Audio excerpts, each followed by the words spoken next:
evening. A week from tonight, on Monday, December 21st at 7 p.m., we'll be partnering with the Dallas Holocaust and Human Rights Museum for a film discussion on The Book Thief. And you can register at our website, once again, SWJC.org, for that program. We're working on a couple more virtual programs in the future. They're going to concern climate change. And if you want to save the date, we've got Sunday afternoon, January 31st at 1 p.m. and then Thursday, March 4th at 7 p.m. Please go to our website for more information as those dates approach. Now, I'd like to introduce our speakers this evening. Please keep yourself muted as you listen in, and you can submit questions using the chat or the Q&A button on your Zoom. Our first speaker for this evening is going to be Eric Fox. Eric Fox is the Senior Director of Government Relations for Lockheed Martin Aeronautics Company, known as LM Aero, located in Fort Worth, Texas. Eric is responsible for all government and legislative support activities for LM Aero. Eric coordinates congressional support and obtains Washington, D.C. constituent advocacy for key campaigns and other LM Aero business initiatives. Eric also communicates the LM Aero strategies to the Washington, D.C. office to maintain overall Lockheed Martin activity integration. Prior to working for LM Aero, Eric served 3 years in Washington, D.C. as a Washington representative for Ashland, Inc., where he was responsible for managing federal legislative and regulatory issues that affected two of Ashland's wholly owned subsidiaries, APAC, the company's Atlanta-based road construction company, and the Valvoline Company. Eric has also served as an associate staff member for the House Appropriations Committee while working for Congressman Henry Bonilla of Texas. He joined Bonilla's staff in 1992. Prior to that, Eric served in the U.S. Department of Transportation, where he was the Congressional Relations Officer for the Federal Highway Administration and the Federal Transit Administration. Eric has also served on the staffs of Senator Conrad Burns of Montana and Governor Don Sundquist of Tennessee, while he was a member of the House of Representatives. Following Eric, you'll hear from Chris Widerstrom. Chris is currently the head of F-35 business development in Israel for Lockheed Martin Aeronautics. In this capacity, Chris is the principal for all business activities, which include working with government and military leadership, industrial partners, and the United States government officials focused on delivering Israel its future combat aircraft requirements. Previously, Mr. Widerstrom served as the deputy for F-35 European business development efforts for Lockheed Martin's Corporation's Aeronautics Company. In this capacity, he was responsible for leading internal and external business activities in support of customer nation. He is also responsible for development of communication and proposal responses, strategy development, as well as providing interface to the United States government, ministries of defense, and industrial partners. Chris has served in international business development since 2012. Mr. Widerstrom's career includes time served as a system engineer for F-35 improvements and derivatives, leading development of technology maturation, strategy development, and affordability implementation. He also served as a lead for flight test instrumentation fabrication and installation for all tactical fighter aircraft within Lockheed Martin Aeronautics. In this role, Chris led day-to-day staffing, business, and program management. Chris is a graduate of Lockheed Martin's Corporate Engineering Leadership Development Program. Prior to joining Lockheed Martin, Mr. Widerstrom graduated from the University of Minnesota with a bachelor's degree in industrial engineering and the University of St. Thomas with master's in business administration. Chris lives in Fort Worth with his wife and two Great Danes.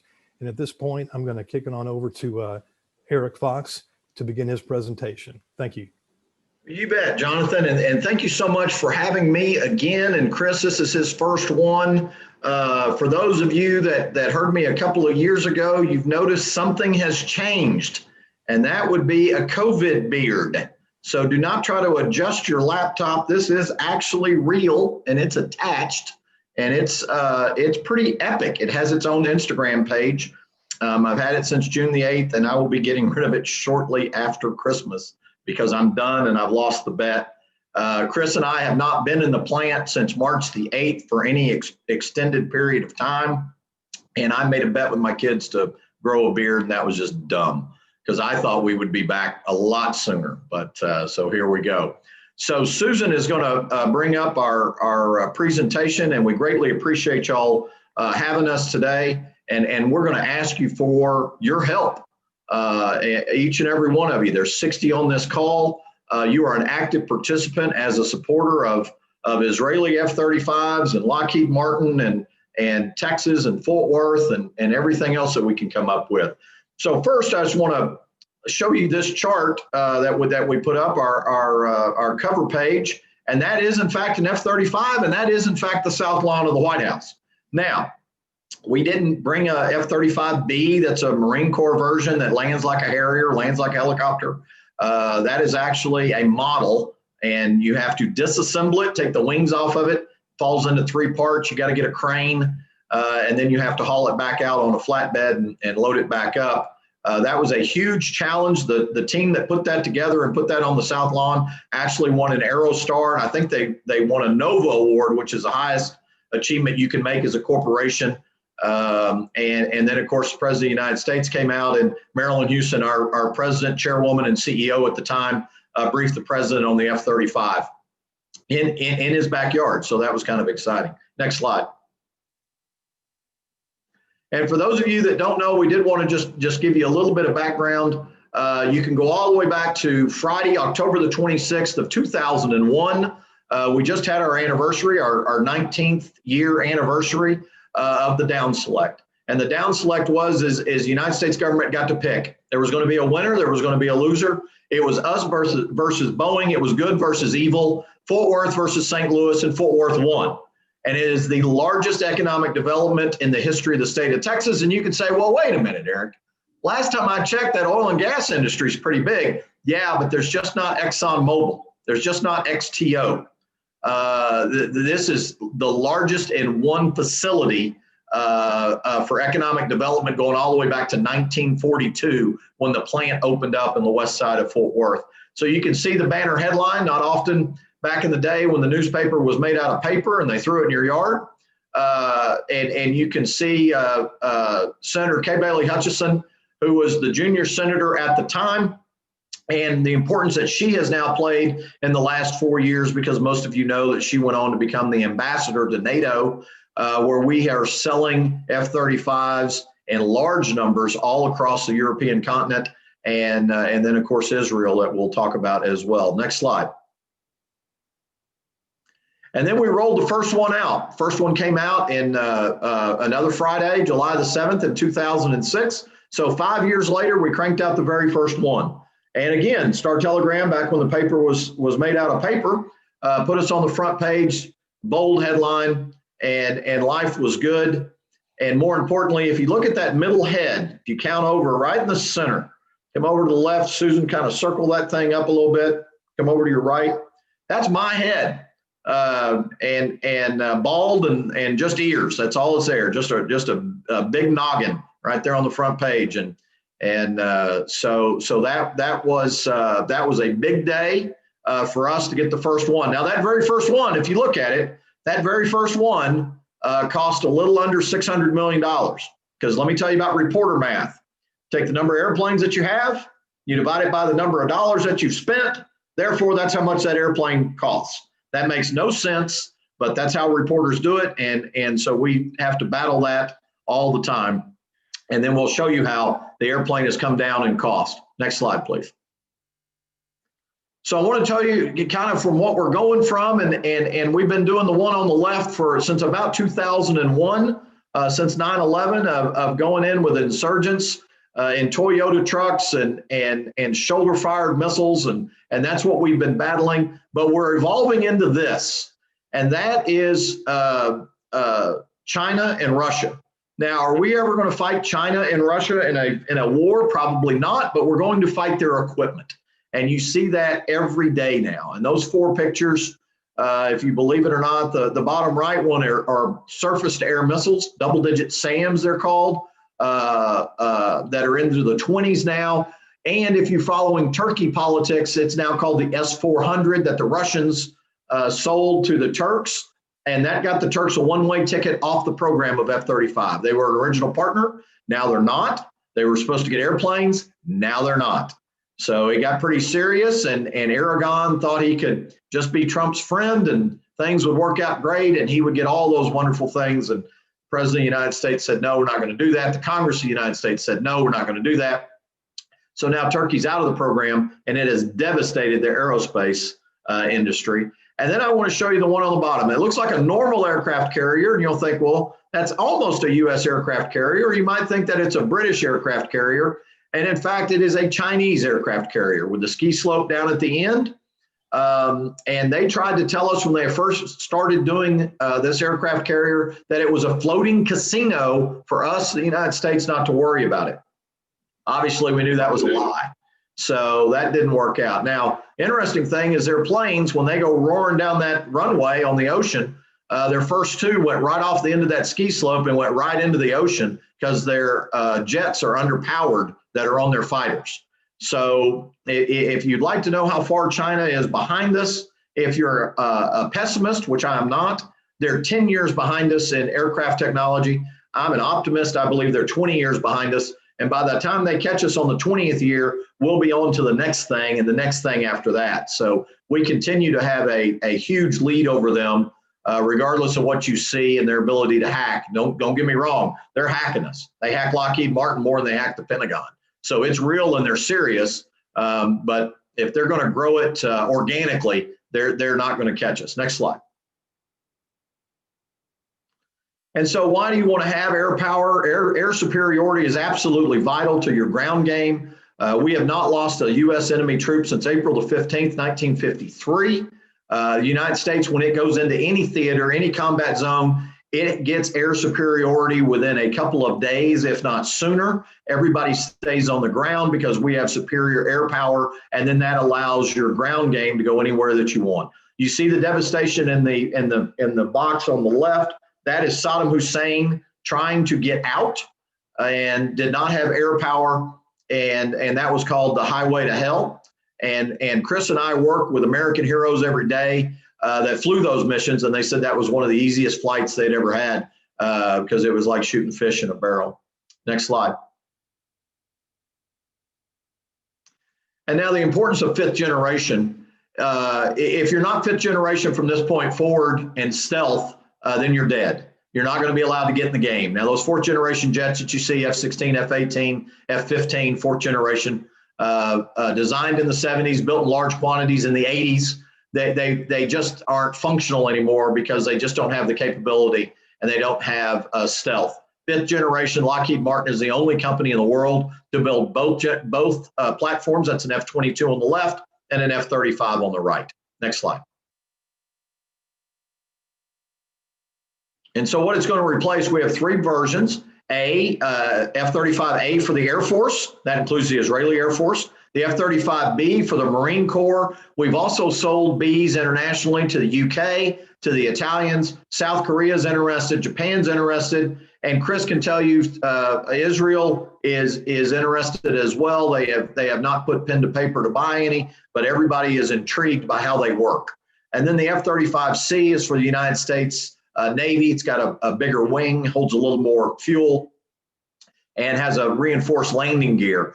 If you look on the outside molds, the A and the B do have the same outer mold line. It's just that lift fan goes right behind that pilot in the B model, and that lifts up, opens up a little clam shell, and then basically a C-130 engine on its side gets that 15,000 pounds of thrust to get it to lift up or to get it to land vertically as well. So why is stealth important right now? If you fly an F-16 into combat and you encounter another fourth generation airplane, everybody's got their radar on. I see you, you see me, I shoot you, you shoot me. That's not good. You want to have total domination where you can in air superiority. No one on this call wants to put their grandson, their granddaughter, their niece, their nephew, or their son or their daughter in harm's way where they have a 50-50 chance of coming home. We do not like 50-50 in the United States when we go into a battle, nor would the Israelis like 50-50 either. So now here's the difference. If you go to the next one, you're going to have stealth, which means they can't see you on radar. You have a air superiority radar as well. You fly in, and now you've got them locked up. So it is a very humane way to die. That enemy pilot's heart rate will never get above 60, and all they will hear is a tone, and then they will go meet their maker.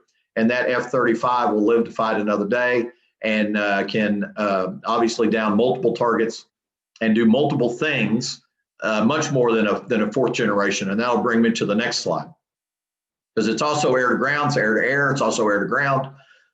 So Chris and I think it's just running a relay. There we go. It'll build one more time. Yeah, there we go. So now Chris and I also work with a guy named Cowboy Dulaney. His name's Bob Dulaney, but his call sign is Cowboy because he's from Dumas, Texas. And he has a great phrase. And that phrase is, any target worth bombing is worth defending. And those surface to air missile sites are all those little yellow things that you see on there. And that's just an airfield. And that F-16 is going to try to hit that airfield in the middle of those two runways to maximize the damage. The problem you run into is that you are not going to put an F-16 into that harm's way because everything's red. Red is bad. So let's go to the F-35. You'll see now that you introduce stealth, jamming capabilities, and state-of-the-art fifth generation. And you will be able to then dictate the fight. You'll be able to shrink the dome for your surface-to-air missiles. Somewhere, we're coming. It's going to build. There we go. Now you're going to shrink your dome. You're going to be able to fly in. You're going to be able to dictate what you want to do and then stay in theater because in a fourth generation airplane, you would drop your ordnance and you would come on back home. Or the fifth generation airplane, an F-35 is able to talk to satellites, able to talk to U-2s, able to talk to an Army person that is down on the ground on a horseback with a laptop and a laser pointer. And the F-35 can then also talk to the Navy offshore and now become the quarterback of the team and be the eyes and ears in a battle space. Next slide. We're going to just show you how stealth's built in from the ground up. We're going to start with all the fuel is held internally. Just kind of click it and you'll see blue. And there's your internal fuel tanks. You've got your radar that has no moving parts. That helps as well. Your engine inlets are already coated with stealth. You got a full line of sight on serpentined inlets that hide your fan blades in the back. Your edges line up. Your front edges line up with your back edges. You got a reduced signature nozzle as well because heat coming out the back is not a good thing either for surface-to-air missiles. Internal storage, everything is internal until you don't want to be stealth anymore. And you roll it all together with your radar absorbing material. That's not exactly paint. Even though we say we paint the airplane, we really coat it with that RAM, radar absorbing material. And that's how you become stealth. You cannot strap that onto an F-16, an F-18, an F-15. You can't bolt on stealth. You have to have a brand new airframe. Next slide. And that's the internal cockpit of a P-38 Lightning. That was a World War II joint venture between the Brits and Lockheed Martin, the Brits and the US. So when we got ready to name the airplane, they had to figure out, well, what are you going to try to call it? They were going to call it possibly a Black Mamba, but at the time, Colby Bryant, I'm sure his estate still does, they had trademarked Black Mamba. And we would have to pay Colby Bryant or Colby Bryant's estate now $1 every time we used it. So we didn't want to do that. So they went with Lightning 1. So they got very creative. They came up with Lightning 2. But that's the cockpit. And there's our cockpit. Dramatically different. Couple of laptop screens that you have up on the dashboard.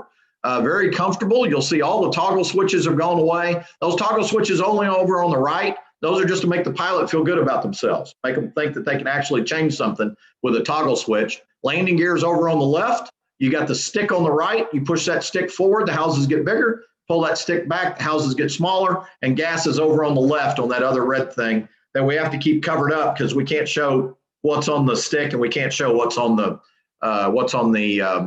throttle either. Next slide. The helmet, spend a little bit of time on the helmet. As you can see, that is Charles Lindbergh on the left, wearing his very, very safe helmet that protects him from nothing. But he looks good, so that's a good thing. But that's our helmet over on the right.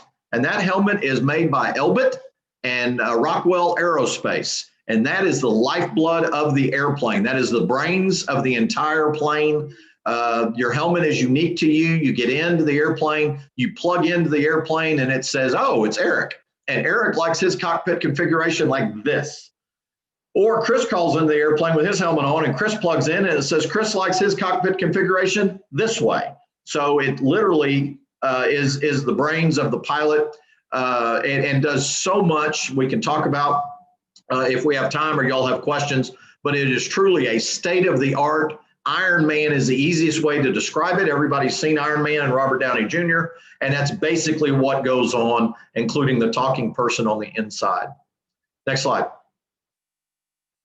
So we get this a lot, and I wanted to be fair about this. The 3 years, 15, 16, and 17 on the left are the Obama years, 18, 19, and 20 to do 3 and 3. Those are the Trump years. Chris and I get it more so. They go, oh my gosh, Eric, President Trump must be just great for Lockheed Martin and F-35s because he's so strong on defense. Well, those numbers differ, and they don't quite match up to the actual reality that we then go to Congress and get Congress to plus up what the President of the United States wants. So the President of the United States is the blue line. You can see we go to our members of Congress and they increase it double digits since FY16. And that is a tremendous help to get us up to our rate of production that we need to get. And it also helps lower the cost because the more you build, the cheaper they get. Do they ever get free? No, they don't. But they're going to be a $70 million jet, which is where we need them. Next slide. The only thing I want you to focus on this is the capacity issue that we can worldwide. We have facilities in Japan. We also have a facility in Italy. And worldwide capacity, we're at 189. And that's maximum that we can make per year. Give you an example, this year we're going to make 121. We're supposed to make 141, but COVID got us. We did a remarkable job keeping our suppliers open, keeping everybody healthy and safe. And it's going to cost us about 20 jets, but 121 in a COVID environment is a remarkable achievement by those artisans, 8,000 artisans that do still go to the plant every day and work and crank out jets. And all they've told Chris and I is you guys aren't essential. Don't show up because we don't want you to get the real people that are really making the jet sick. So y'all just stay away. So, but what Chris's job is if you look out there at about 2033, 2032, we start on a down trajectory. Chris's job is to go make sure that the Israelis buy jets, continue to buy jets, and we fill in that bathtub, as you can see, that we start to drop off. Now, Chris is going to care about this a lot more longer. I'm going to care about it about 8 more years, and then I'm going to pull for Chris that he keeps my pension intact. Next slide. And that's our production line. It's like I said, there's 8,000 people that go out there every day and build that jet, crawl all over that jet, and stay safe. So we got 229 plus. That's somewhere from titanium to the flight line. And then, as I said, we're going to deliver 121 aircraft in 2020. Next slide. Here are our short-term next 5 years that we're looking at of folks that have not purchased jets yet. Finland and Switzerland, I'll point those out to you. Yes, the Swiss are neutral, but they do have an Air Force. They're going to make a decision next year. Finland's going to make a decision next year. And you see that we won Poland and Belgium in 2023. We won Poland in January. That was good. The Greeks have showed up. I don't know if you saw when the Greek prime minister went to go see President Trump in the White House, they sat down, CNN's covering them live. You couldn't have planned this any better. If you sell jets for a living, the prime minister said, Mr. President, the first thing I would like to talk to you is we would like the F-35s. And not only F-35s, we'd like the Turkish F-35s they were supposed to buy. And we all went, well, I don't know if that's going to work. But they have said they would like to have F-35s because, as we all recall, Turkey and Greece don't get along so well sometimes. And then you'll see Singapore has now become public. Singapore has been on the program for a long time. I can't say, I know how long they've been on the program. I just can't say how long they've been on the program. They're a very shy customer, but they came out and said, we want to buy 4. Well, we know nobody buys 4. They're going to buy more than 4, but it's a great commitment to our partner in Singapore, and we're excited about that. I won't spend much time on Spain, but just to know Spain thinks they're going to buy in 2025. I don't think they're going to buy in 2025 because Spain's got a lot of problems recognizing free elected elections in Venezuela. Next slide. And then I just want to point out to you that the economic impact that Lockheed has, aerospace, American Airlines, Southwest, all the suppliers for aerospace, Raytheon, Northrop Grumman, Boeing, all are in the Dallas-Fort Worth area and just a huge driver on international trade. and folks sometimes forget about it, but if you look at the top goods that are exported, you'll see that numbers 2, 3, and 4 don't add up to just a little bit more than aircraft and parts total. And then, of course, you can add up all the top services that don't equal aircraft and parts as well. So a big, huge driver to DFW for international trade. And then our last slide, or my last slide, just want y'all to know that if you feel moved by this, by what Chris and I are talking about and asking you about, and you are so excited about it, and you want to let the world know that you are a huge F-35 supporter, you can actually order a license plate. We had to get a bill passed. Becky Redmond, my deputy, went down to Austin last session, and we had to introduce a bill. Craig Goldman, your good friend, my good friend, everybody's good friend. Craig Goldman introduced this bill and got us a license plate. And that is actually my license plate that I currently have on my Congressman Roger Williams Jeep Grand Cherokee right now. And so you could just tell your friends, as a friend of Israel, that that's the Israeli jet over there on the left, because it is an F-35A. They won't look close enough to figure out if it is or isn't, but it is an A model. And then F-35 up in the top right, there's a, you're never going to believe how hard that was to get that logo on the top right. Because if you'll look tomorrow or you'll look tonight and you go out in the garage, that's a star. And everybody wanted a star. Or the state of Texas says you have to have a star. And we said, well, why? They said, well, because. And we said, because why? They said, well, because. We said, well, let's put the logo on it. And there was some cussing and discussing, but we got the logo on there. So that makes it unique too. And then, of course, the sound of freedom. That's always what everybody in Fort Worth, Texas says when they have to pause in their conversation if they're outside at the Walmart in White Settlement. And that's just the sound of freedom coming over. So we'll load those questions. I see we got one chat. We'll load them at the end. And now I'll turn it over to Chris, who is really the campaign manager for Israel. He's in charge of it. It is his job to get it under contract. It is his job to make sure that the process goes smoothly. And that's always a challenge. But Chris is the best in the business. That's why he has Israel in his portfolio. And we're excited to have him. And so we'll go to Chris, and then we'll answer questions as time permits in the next 29 minutes. Chris, over to you. Oh, thanks, Eric. Appreciate that. Hard to follow a start to the show like that. But yeah, certainly a privilege to have been named the lead for all our activities with the F-35 in Israel. Strong customer, knows what they want, live in the arena, so they're actively using it. You couldn't ask for a better customer of your product. They're out there testing it, ringing out, using it every single day, and giving us critical feedback that ensures that we keep modernizing this aircraft, so it'll protect the state of Israel from now and decades to come. A good picture there just to start it out. That was actually just at the end of July, a 4-ship of F-35s that we launched and delivered to Israel. But you notice it's called the F-35i, not the A or B like Eric had talked to you earlier. The I is actually a designation for the Israeli jets. And some of you may have heard, they call it the Adir, or the mighty one. Most of the inventory that Israel has in their fleet, whether it's C-130s, 707 tankers, or helicopters, all are given endearing names to really represent how they fit within the protection of the state of Israel. So we'll go through, talk a little bit about the Adir program as we refer to it. Next chart. So I won't go all the way back to 2001 like Eric started there. I'll only go back to 2010, and that was when we actually had Israel commit and announce their selection to be the first foreign military sales customer of the F-35. They then again reconfirmed in 2014, upping their program to a total of 50 aircraft for 2 squadrons.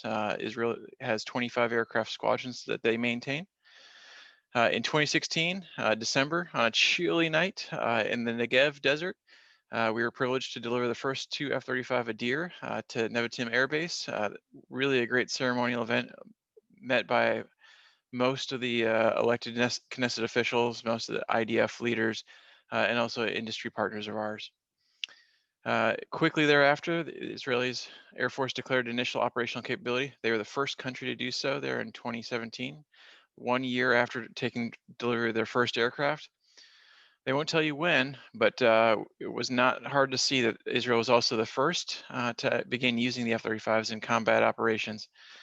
There's a good arena, a lot of things actively happening on many fronts for Israel. So it's quick to see how that aircraft was introduced into service and continues to be used every single day in protecting the borders. The fleet has grown, now operating out of 2 bases, and a total of 24 aircraft have been delivered in country. We're actually preparing to deliver another set of aircraft in the coming months. That second squadron opened in January of 2020 and declared operational capability, and it was stood up by August of this year. So you can see how quickly the Adir program, Israel is just taking this aircraft, making a selection in 2010 to now having 2 fully combat operating squadrons here at the end of 2020.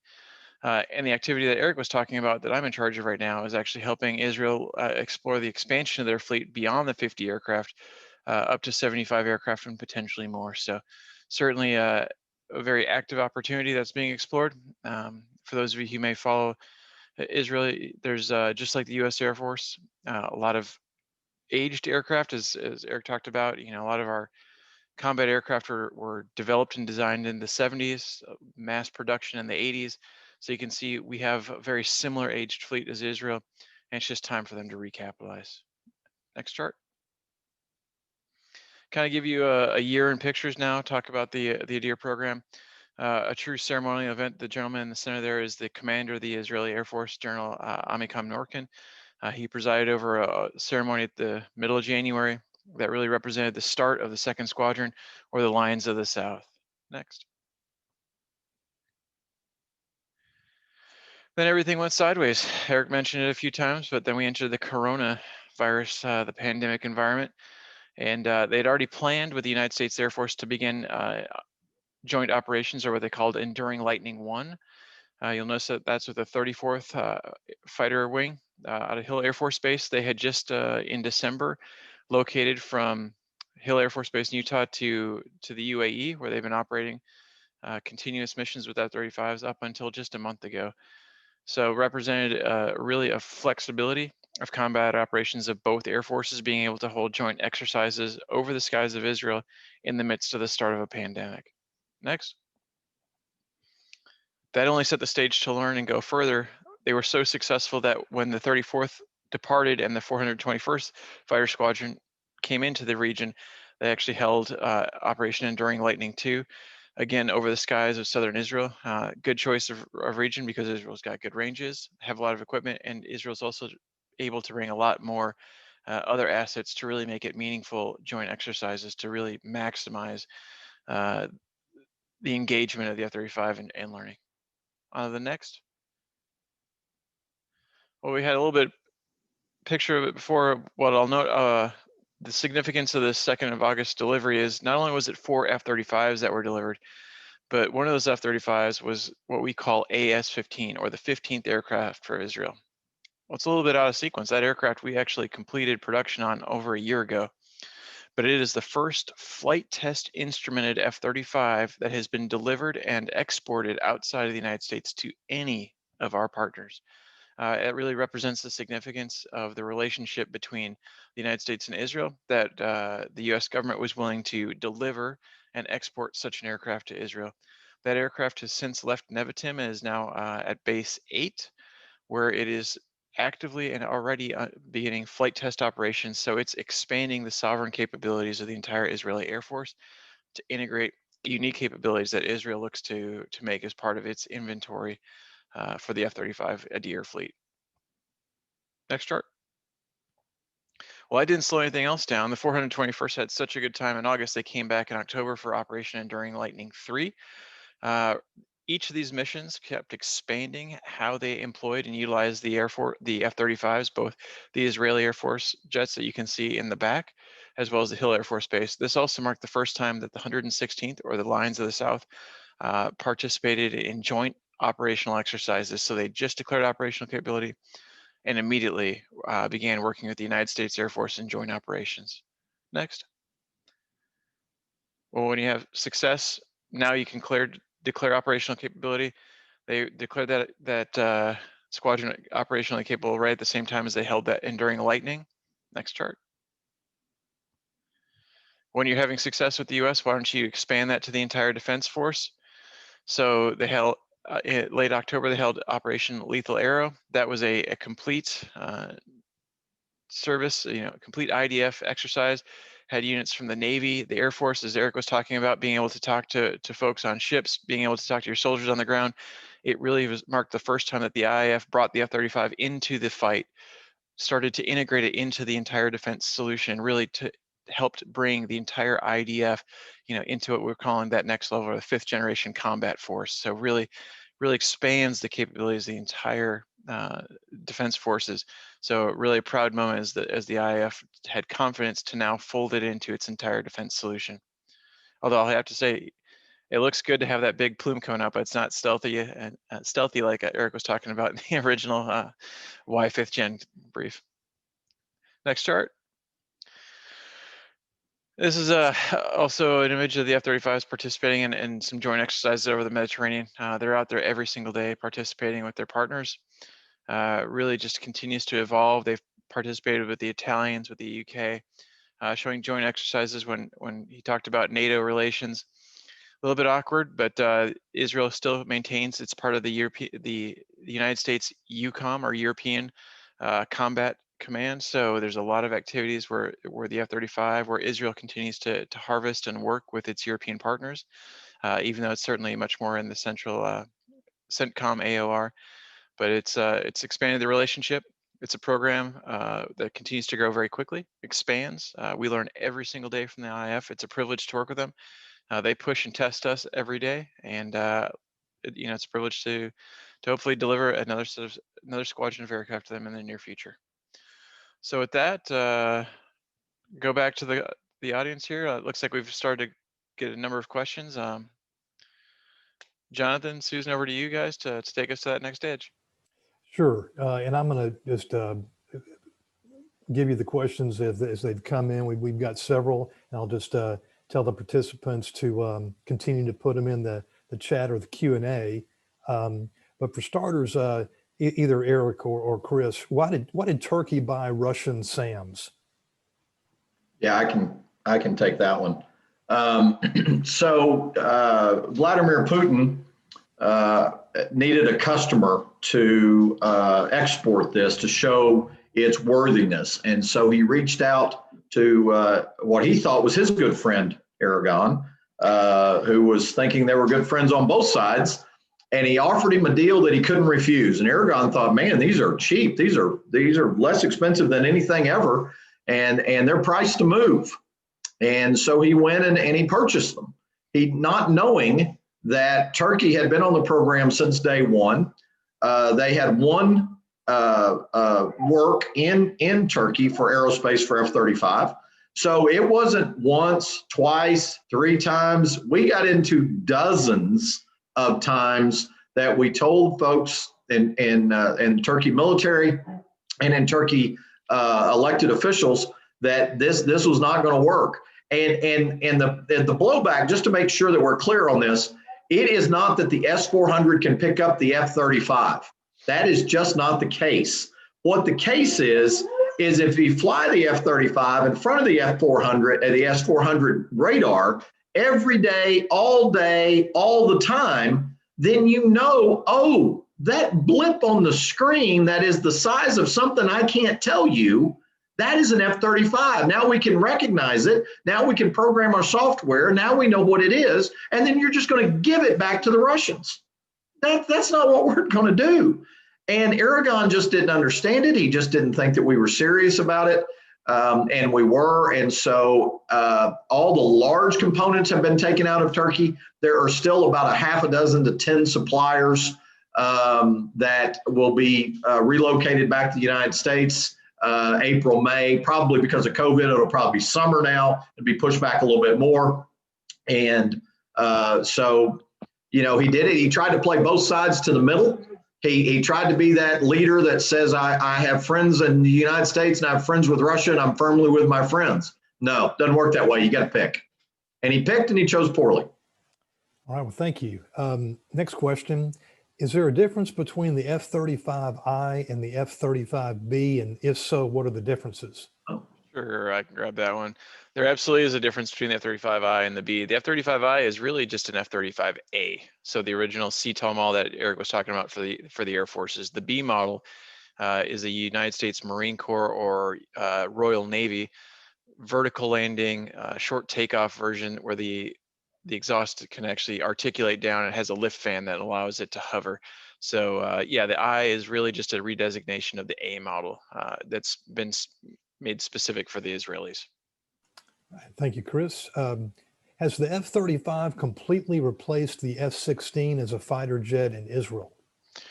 Well, I'll take that one, and this where goes to where Eric is hoping to punch out, and I keep his 401k and pension funded.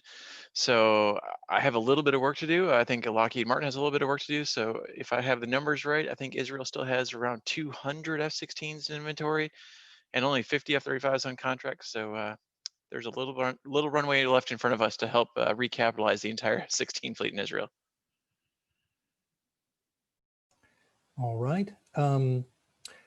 What is the cost L-bit charges for the custom helmet, and can it be reconfigured to other pilots with ease?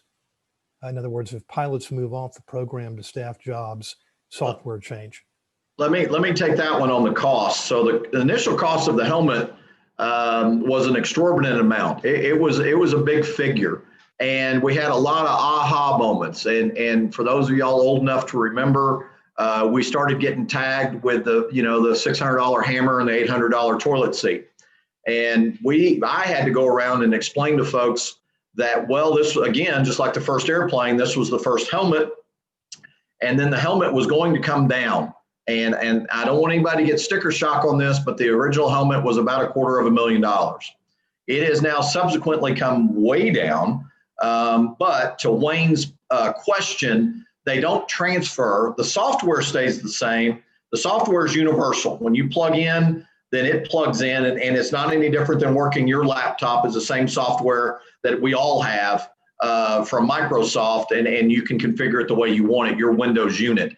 Now, as far as the helmet itself, it is one size fits all. I mean, one size only fits the pilot, and here's why. Because when you go to have your night vision goggles come down, and when you go to have your sight to be sighted in, your pupils, the size, where they are on your head, all of that has to be measured just like it would be a fingerprint. So the ISIS and the pupils in your eyes are unique. So my helmet does not fit. Chris can't go pick up my helmet and put it on. It doesn't work. First of all, Chris's head's a lot smaller than mine, but his eyes are going to be closer together because my head's bigger. So that's not going to work. So the helmets, the shells of the helmets are unique. Now you could take the helmet apart, take the night vision goggles off, maybe the shell. You could repurpose those things as the pilot, he or she, cycle through the Air Force, and as I think Wayne said, went to a desk job. All right. Does the IAF customize the F-35I further when delivered for specific AIA mission, or is it delivered as used? So they actually take it as is. So we've actually done some specific modifications based on their unique requirements, and those are done here in our production line. So there's not any further modifications that occur in country. We've taken care of that as the OEM, or original equipment manufacturer here in Fort Worth. So, but we've worked with the IAF and some of their partner industry to integrate some unique systems that they've required upon us to integrate into the F-35. All right, thank you, Chris. Why was Germany kicked out of the prospective customer list for F-35 sales? Oh no, I'll take that one. They kicked us out. No, we lost. It's the first competition that we have lost. We didn't take it very well, but let's be blunt about this. Germany is in a consortium of Eurofighter, and it's a jobs program. It's a 4th generation airplane. They want to try to sell it as 4.5. It's not. It's a 4th generation airplane with maybe a newer computer. That's going to be about it. Flight systems. So they kicked us out because what had happened was Macron from France went over to Merkel and said, if you buy the F-35, then we're going to kick you out of some other things. And so he basically offered her a deal she could not refuse. We are still trying in Germany because Germany has a NATO requirement that they have. And I'll put it very bluntly of what Germany's requirement is supposed to do, but they're supposed to be able to handle nukes. And the airplanes that the Europeans have are not capable of doing that. They're not certified. So we're still trying to get Germany to maybe get back in and buy 18 or buy 24, not 75 that it was the original buy. But that's where we are with the Germans, is that it's a jobs program in Europe. All right, well, thank you. How many F-35s is Israel expected to acquire in the near future? The near future will be another 25 aircraft, or what they call the third squadron. It looks to be a decision that will probably be made in the next couple of months. You'll likely hear about it, and then I would expect to see in the next year to 2 years another squadron appear after that, or fourth squadron. So another total of another 50 aircraft here in the next 3 to 5 years. Okay, and can either one of you go into any more detail in the unique capability of the pilot's helmet? Yeah, I'm going to kick that back to Chris. Chris actually has got the updated answer. Unique capabilities of the helmet. So it's really the first time that we've integrated. So traditionally, pilots have to look down. Think about driving your car. You look at all the clustered display in front of you. You have to look down to get all that information, whether it's your speed, your oil pressure, the engine temperature. Well, rather than having to look down, we've taken all that information and we placed it up in the HUD, or the heads-up display, which is now in the visor for the pilot. So it's on his screen. Keeps them much more engaged. Also, when they look around the world around them, so looking left, looking right, looking out of the cockpit, they get some of that information that transmits and continues to go with them. So you get to see that data. You don't have to continuously look back down. They have what's called the distributed aperture cameras. So it's 6 infrared cameras that are on the aircraft. To the Tony Stark helmet methodology, that actually allows me, if I were the pilot and I look straight down, I would look straight through the bottom of the aircraft, be able to see the world below me in a black and white infrared view. Really, it's a big favorite for the Marine Corps. When they come in on short deck carrier landings, they can actually look straight down and see the deck as they're vertically landing and coming down. Good improvement. And then it has the night vision camera built into it as well. So if you had the legacy cameras, it used to be something that sat on your head, looked like a big ducktail up above, like I'm holding my hand. If you think about a pilot, you flip that down, that's more weight that's pulling my head forward. It's more uncomfortable, whereas our helmet, it has everything integrated, balanced within it, so a pilot can wear that helmet for hours and not have a lot of neck pains that were legacy there. So those are the primary things that are all integrated into it nowadays, along with the traditional safety features, the air mask and things like that. So it's just more about bringing that display right in front of the pilot's vision versus them having to go look and find it. It's always relevant to them. Thank you, Chris. With respect to the countries that we sell F-35s to, do any of those countries, including Israel, put any add-ons or modifications to the planes that you know about, or maybe that you don't know about and suspect? Well, one's always going to suspect that there's some aftermarket additions that everybody gets. They want the fancy bumper stickers or so. But no, most are actually using the aircraft just as is delivered. So preponderance have used the F-35A model, or buyers of the F-35A model, and they all take them as we deliver them off the end of our line. So you could swap the tails off of the flags off of one aircraft, and you could fit it between all the different nations. Thank you. To the extent you're aware, has the IDF developed F-35 tactics that are unique to their expected situations? To the best of our knowledge, they are adapting and utilizing new techniques every day. I think it's a lot like the U.S. Air Force. They're coming from a 4th generation Air Force into a 5th gen Air Force. So they're changing their tactics. They're changing how they employ the aircraft every single day. And I think those operations I told you about, those enduring lightnings, are certainly where a lot of information is being shared between uniformed officials on how to better capitalize and use the F-35s in the arena that they get to fly in every day. Is there any chance that any additional countries, such as the UAE, will be added to the F-35 program? I can take that one. So on that chart, you did see a list of countries with their flags that we had on there that were active. UAE is not one that we pursued. If you're a student of international politics, you saw that came up kind of in a coordination with the recognition that UAE gave to Israel. And then shortly thereafter, you started to see F-35 pop up. And then you saw the Israeli government say, no, we may have a problem with this. And then you saw Prime Minister Netanyahu and others in the Israeli government say, okay, now we don't have a problem with it. I just want to remind everybody that we sold F-16s to the UAE, United Arab Emirates, in a Block 60 configuration.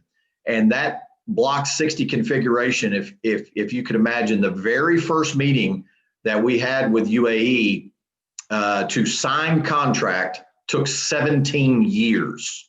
It took 7 hard years at the tail end of a lot of work put into it, but 17 total from the very first. We're interested in having our own unique F-16. So you're going to tell us, as optimistic as we are, you're going to tell us that you're going to go from a thought to a completed signed contract in 117 days or so, something like that. We're interested to see how this is going to work. This is obviously way above us. This is at State Department and Department of Defense and National Security Council and the White House and everybody else that is involved with national security, while at the same time, you have everything else that's going on around us. And regardless of where you are politically, something is either going to stay the same or something is going to change at noon on January the 20th. It's in the Constitution. That's going to happen. We don't know who it's going to be. In the sense of the person that started the conversation, Trump administration started this conversation. If the Trump administration were to continue, it appears that they probably won't after today, the Electoral College. And then you would have to go in with President Biden, and now you're going to have a Secretary of State confirmed, a Department of Defense confirmed, all of those things to be able to go back. So the clock is ticking on UAE. They have come back and said, we'd like some more things. Whatever those things are, I'm not aware of those, but we do know it's a medium-sized list, meaning less than half a dozen. And I don't think that the counter satisfied them. So they're going to have to take it as is, or they're going to have to risk a President Biden administration and to start all over. And, we're just patiently waiting by, watching, and especially people that did the UAE program. Dwayne Mayfield, I don't know if any of y'all know him or not, but Dwayne Mayfield did the first meeting and did the last meeting. He spent 17 years of his life doing the UAE campaign. If I could add one thing to that real quick, are there other additional countries? Yes. What Eric showed you in his chart was ones that we have right in front of us from an acquisition perspective. But you can go look across the world air forces that are friendly and partners with the United States and our European allies around the world and others around the world. And there's a lot of inventory that's going to have to be recapitalized in the next 10 to 15 years. So what you saw was just a brief glimpse as to where we see a market potential for more F-35 users.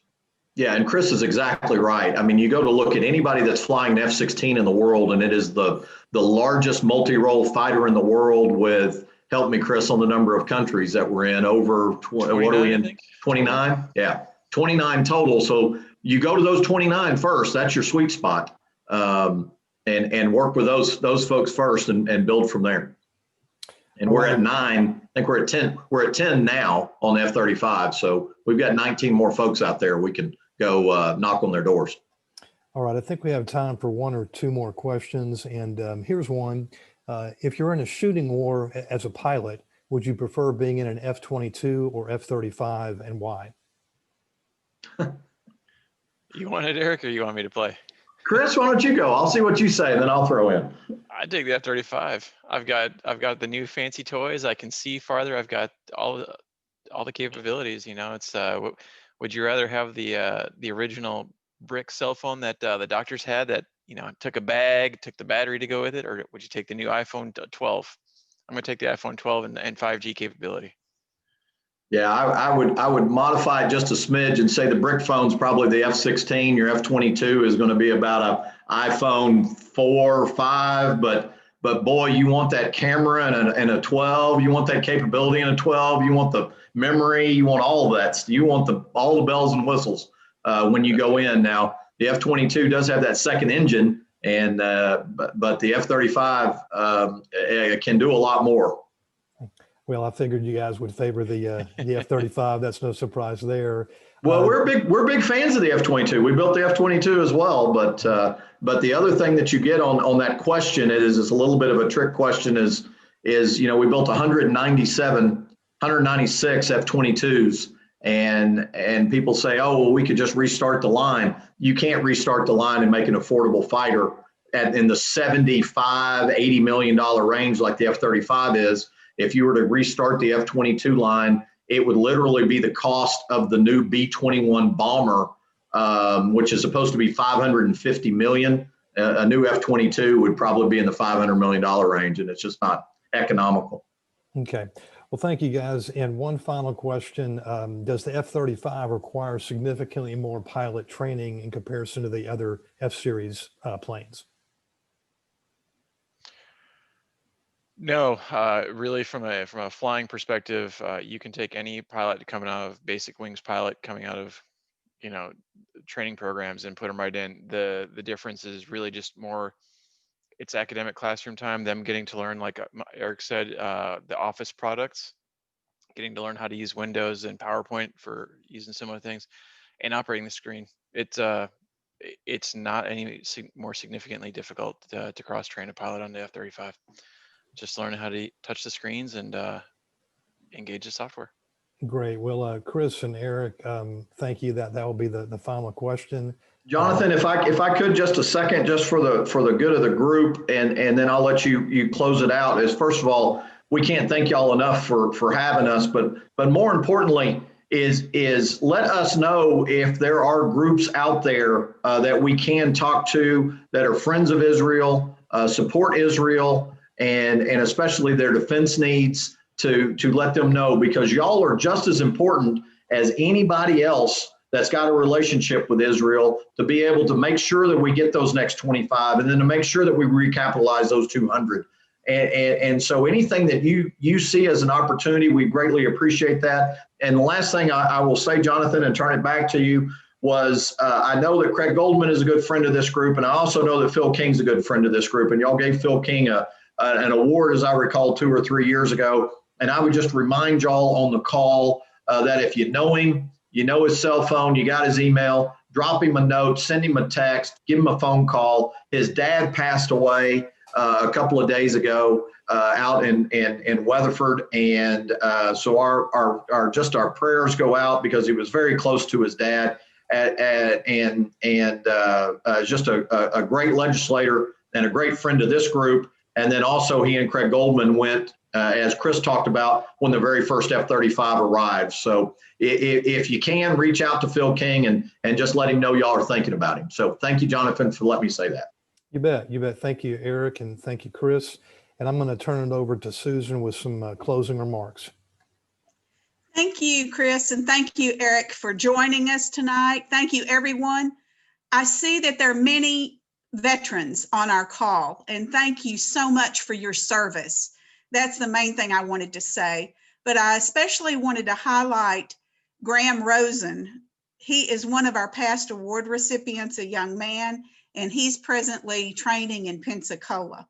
So thank you all for your service. Thank you, everyone, for joining us tonight. Have happy holidays full of light in life, and everyone stay well. Thank you.